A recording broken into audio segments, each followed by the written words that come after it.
Well, after the rain comes the blue skies.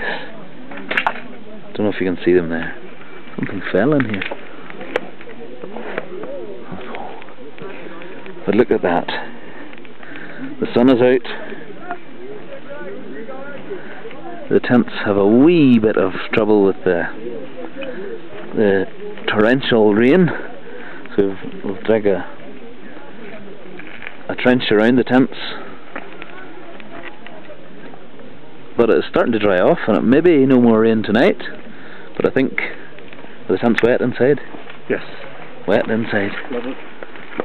Flooded inside. Oh, not good for stuff.